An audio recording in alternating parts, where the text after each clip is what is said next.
Halo pemirsa TVRI, apa kabar? Kita ketemu lagi nih, kami berdua siap untuk nemenin di akhir pekan ini dalam reportase weekend persembahan VOA bareng saya Vina Muptadi.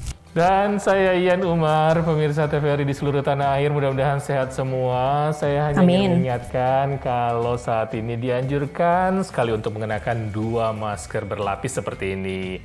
Dan kita memang sudah melakukannya sebenarnya dari bulan Januari dan Februari pada saat kasus di Amerika sangat meningkat saat itu setelah pasca liburan Natal dan juga pasca liburan Tahun Baru. Jadi sama aja di Indonesia saat ini kita harus waspada juga dengan 2 masker ya, Vin?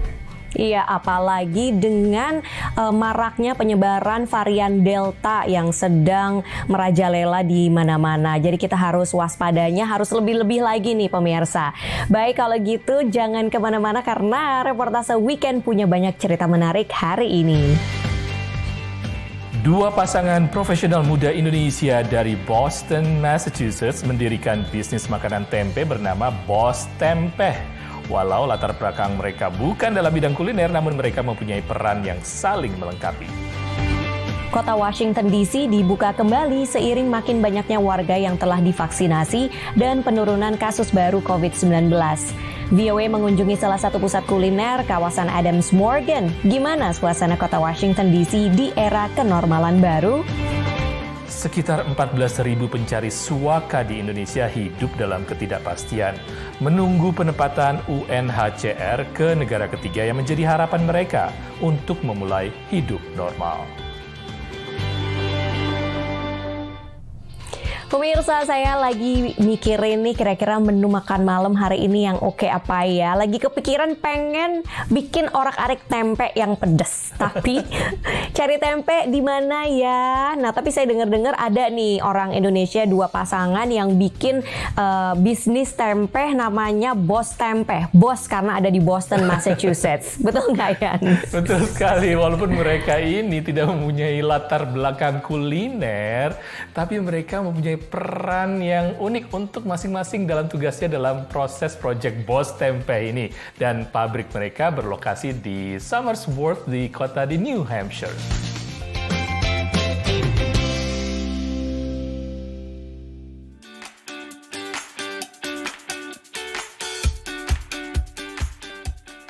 Tempe atau tempeh, bagaimanapun cara mengucapkannya, makanan tempe merupakan harta karun bagi warga yang tinggal di Amerika. Tempe cukup populer di Amerika, namun tidak mudah membeli tempe yang original dan berkualitas. Nah pemirsa, ada tempe goreng seperti ini di Brooklyn, New York tuh jarang banget. Tapi asal tempe ini mungkin dari Boston, seperti cerita saya mengenai 2 profesional Indonesia yang mempunyai perusahaan di Boston bernama Bos Tempeh. Mereka juga punya pabrik di Somersworth, New Hampshire. 2 pasangan profesional muda Indonesia dari Boston, Massachusetts mendirikan Bos Tempeh. Walau latar belakang mereka bukan dalam bidang kuliner, mereka mempunyai peran yang saling melengkapi. Daniel Kurnianto adalah seorang insinyur desain otomasi lab. Daniel menemukan cara untuk membuat tempe tanpa pengawet. Melia Tio asal kota Kudus adalah lulusan S2 Boston University dan kerja dalam bidang pendidikan tinggi. Melia mempunyai peran untuk manajemen Bos Tempeh. Sementara Aristia Duyanti yang mempunyai latar belakang di bidang desain grafis dan bekerja sebagai fotografer, dia bertugas membantu untuk mendesain produk termasuk pengemasannya. Dan Octavianus Asoka adalah satu-satunya yang mempunyai latar belakang di manufaktur makanan. Okta bertanggung jawab pada proses pembuatan tempe. Awalnya itu karena kita mulai dari kota Boston di Massachusetts, jadi Boston. And then like you said, jadi sekalian juga boss as boss, pemimpin gitu. Jadi kita believe on those 2 artinya gitu. Semuanya bermula dari cinta. Jadi karena saking cintanya sama istri, Pak Daniel akhirnya coba-coba cari-cari informasi riset mengenai gimana cara bikin tempe, terus sampai beli buku panduan makalah tempe, terus coba-coba sendiri, akhirnya berhasil, enak. Tempe ini dijual dengan harga $3,5 Amerika.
Bos Tempe ini bukan satu-satunya produsen untuk tempe di Amerika. Walaupun di sekitar kita di Washington DC memang ada produk lokal juga, Tapi sebenarnya di Amerika sayang sekali masih belum ada yang segar dan tradisional kayak di Indonesia kan di tukang sayur tuh ada tempe yang dibungkus daun pisang ya kan. Benar, Di benar. sini belum ada ya, masih yang dijual itu sudah terpackaging dengan plastik segala macam. Nah, pemirsa semoga akan ada tempe-tempe lagi di Amerika. Jangan kemana-mana karena reportase weekend akan segera kembali.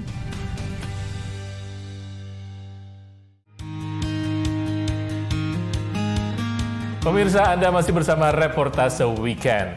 Selama bulan Juni lalu, itu adalah bulan Juni diangkat sebagai bulan awareness untuk isu pengungsi di dunia oleh Komisioner Tingkat Tinggi PBB Bidang Pengungsi atau UNHCR. Dan isu pengungsi ini juga dihadapi oleh negara Indonesia.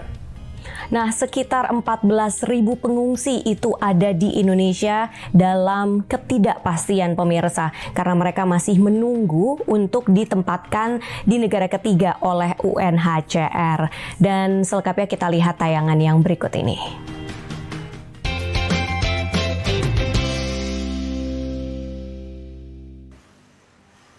Menurut data UNHCR, ada sekitar 14.000 pengungsi dan pencari suaka di Indonesia yang menunggu proses penempatan ke negara ketiga. Sebagian besar berasal dari wilayah-wilayah konflik seperti Afghanistan, Somalia, dan Myanmar. Selama di Indonesia, mereka hidup dalam keterbatasan dan ketidakpastian. Salah satunya adalah Bismillah Tahirzada, pria 23 tahun asal Ghazni, Afghanistan.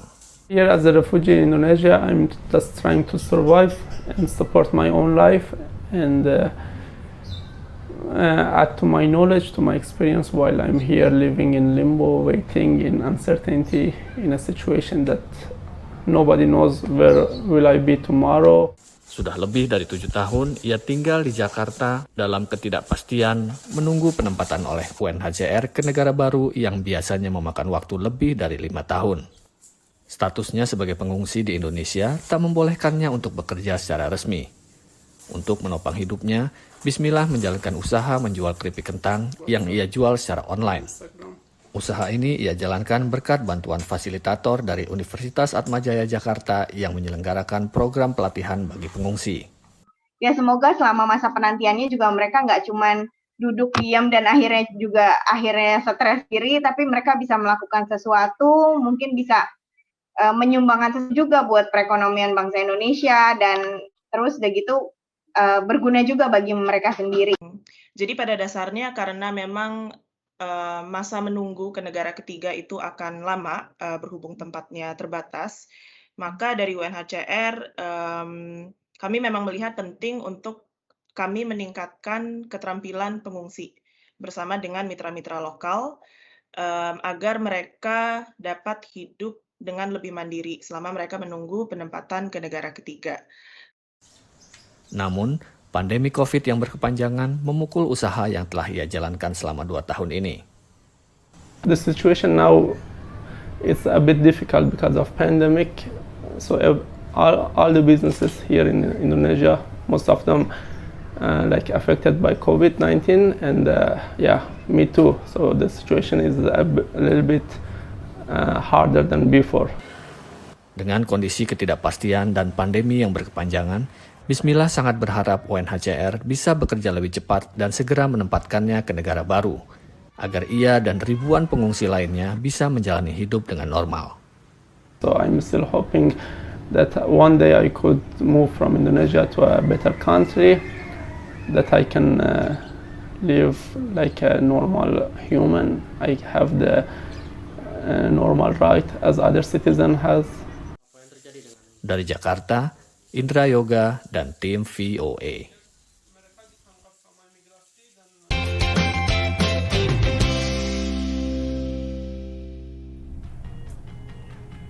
Isu yang cukup pelik ya dan tentunya perlu waktu yang tidak sedikit. Untungnya ada semacam pemberdayaan serta pelatihan yang dilakukan tadi, bikin keripik ataupun kerajinan itu bisa membantu untuk meningkatkan keterampilan para pengungsi. Dan isu pengungsi ini juga dihadapi oleh Amerika, yaitu bagiannya adalah isu imigrasi atau imigran. Seperti di sebuah kota di perbatasan antara Texas dan Meksiko yang tadinya dulunya adalah sunyi dan senyap, tapi dibuka sebuah pusat kantor atau fasilitas pemrosesan imigrasi. Ternyata ada pro kontranya di wilayah atau di daerah tersebut dari penduduknya.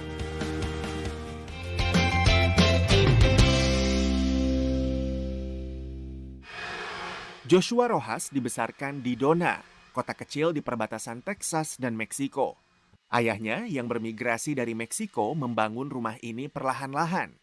Joshua adalah yang pertama di keluarganya masuk perguruan tinggi. Kini ia punya pekerjaan yang baik dan punya sejumlah properti untuk disewakan. Menurutnya, keberadaan fasilitas proses imigran di selatan Dona telah mendongkrak bisnisnya. When the Border Patrol agents have to come here, when the contractors have to come here, it benefits me. My Airbnbs get filled up. What's happening right now, I've never seen anything like it. Pusat pemrosesan imigran yang dibuka Februari ini didirikan karena fasilitas yang lama di kota tetangga sedang direnovasi.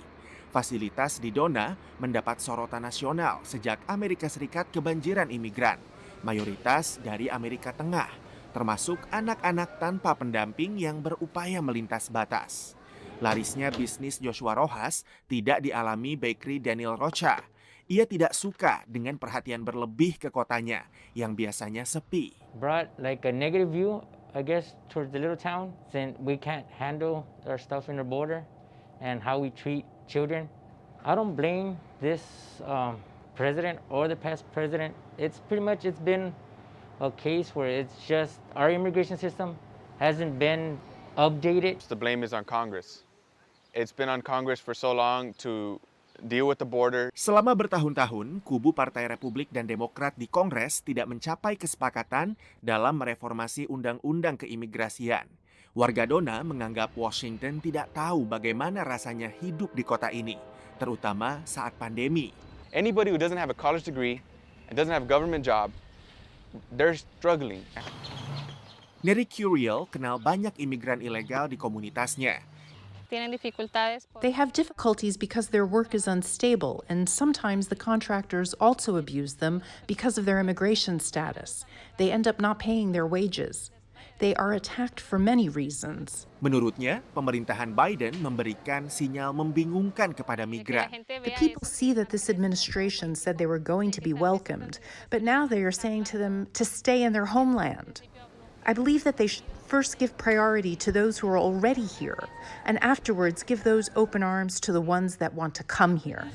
Menurut Daniel, pelintas batas yang tidak melalui proses sah seharusnya tidak boleh dibantu.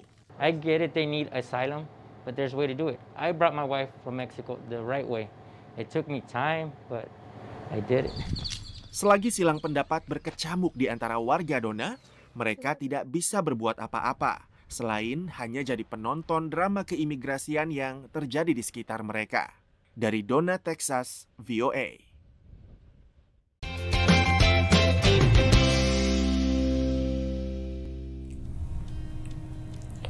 Pemirsa, pro dan kontra ini pecah ya di kalangan warga, terutama di kalangan para imigran. Ini terutama dipicu oleh perdebatan nasional mengenai kebijakan keimigrasian dalam penanganan anak-anak yang melintasi perbatasan tanpa didampingi orang tua ataupun wali mereka. Tapi kalau dipikir-pikir ya, anak-anak kecil itu yang masih di bawah umur, melintas gurun, daerah yang berbahaya, waduh itu emang sangat pelik ya masalahnya. Dan mereka juga melintas itu karena menjauh dari konflik dan juga kemiskinan. Yes.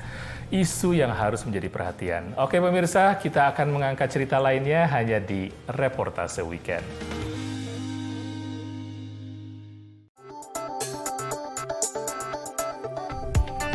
Hai pemirsa, kita kembali lagi di Reportase Weekend. Amerika Serikat sekarang sudah mulai longgar karena COVID terkendali. Terus juga lagi musim panas, banyak orang ingin liburan. Asiknya jalan-jalan kemana ya? Yang seru, ada ide nggak? Gimana kalau kita ke daerah pedesaan? Tidak jauh loh sebenarnya dari Washington DC, karena ada di Virginia, di kota Delaplane. Tim VOA menemui seorang diaspora Indonesia yang juga memiliki lahan besar dan dia melakukan bercocok tanam. Tanaman yang ditanam juga adalah tanaman-tanaman asal Indonesia.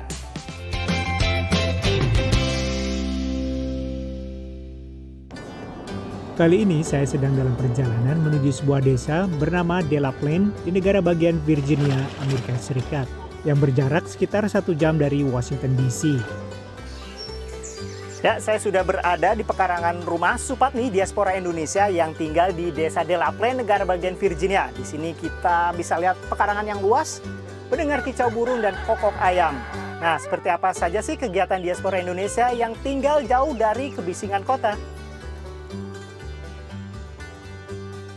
Supatmi berasal dari Solo, Jawa Tengah, menetap selama 13 tahun di Delaplane bersama suaminya, Donald Filsinger.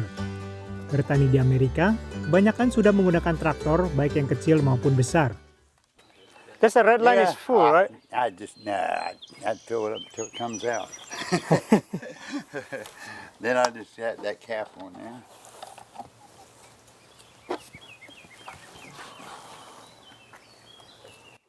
Kesehariannya Supatmi dan suaminya bekerja di perkebunan dan tempat pemeliharaan kuda yang ada di sekitar sini.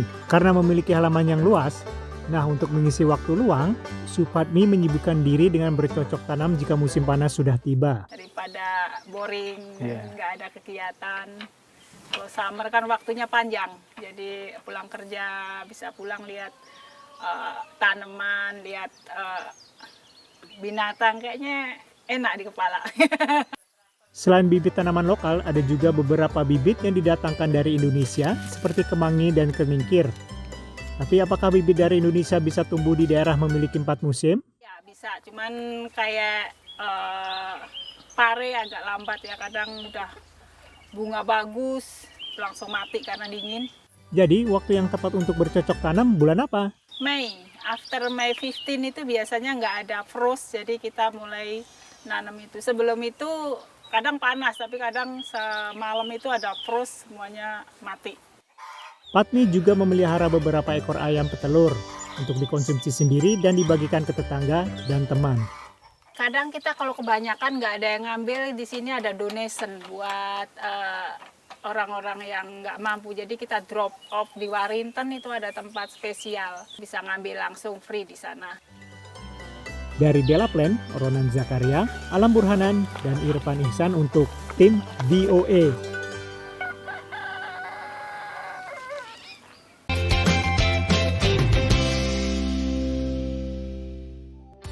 Vina, tidak jauh dari tempat saya ini ya, 1 blok ada yang namanya farmers market. Jadi saya bisa beli telur ataupun juga daging atau makanan ataupun sayur mayur dari petani lokal. Dan ini seru banget karena sudah buka seperti bazar kalau di Indonesia. Wah, sudah mulai berkerumun ya, karena kan memang situasi COVID sudah terkendali dan CDC serta pejabat atau Pemda setempat juga bilang sudah boleh kok kumpul-kumpul, lepas masker juga boleh kalau sudah divaksin. Nah, seperti apa sih era kenormalan baru yang sudah pulih di kota Washington DC, khususnya di pusat kuliner Adams Morgan? Kita lihat reportasenya.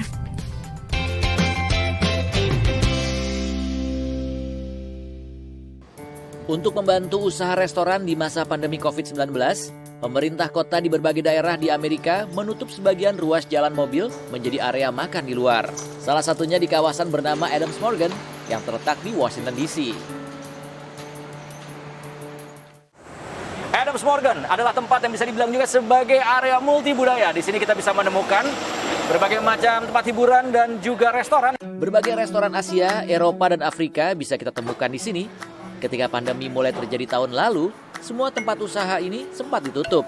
Ketika diizinkan beroperasi kembali di bulan Mei tahun 2020, Wali Kota Washington DC memperbolehkan restoran untuk mengambil sebagian ruas jalan sebagai area makan di luar mereka. Namun karena jumlah penyebaran virus corona yang terus menurun, Dan jumlah warga yang telah divaksinasi sebagian atau penuh di akhir bulan Mei ini telah mencapai lebih dari 51% berdasarkan data dari kantor wali kota Washington DC. Sejak 11 Juni ini, pemerintah kota Washington DC mengizinkan restoran untuk memenuhi 100% kapasitas ruang makan di dalam restoran mereka. Lalu, apakah penutupan sebagian ruas jalan ini masih dirasa perlu? Yeah. Because the people want to be outside.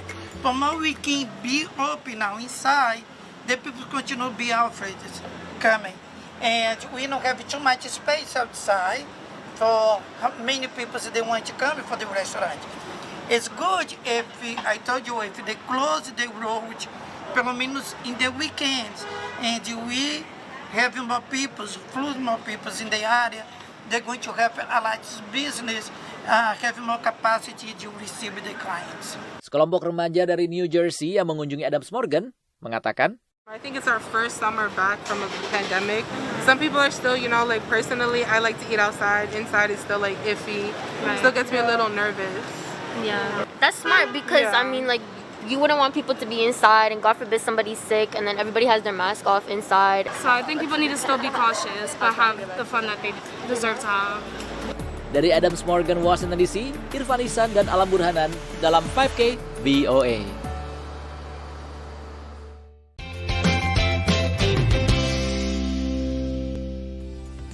Dan akhirnya longgarlah pembatasan, kita bisa kembali beraktivitas seperti biasa. Semoga ini bisa menjadi pemacu semangat kita semua. Baik pemirsa, sekian dulu reportase weekend kita untuk kali ini. Semoga bermanfaat. Akhirnya saya Vina Muptadi dari negara bagian Maryland. Dan saya Ian Umar dari negara bagian Washington DC. Terima kasih sudah menyaksikan reportase weekend hanya di TVRI Media Pemersatu Bangsa. Bye-bye.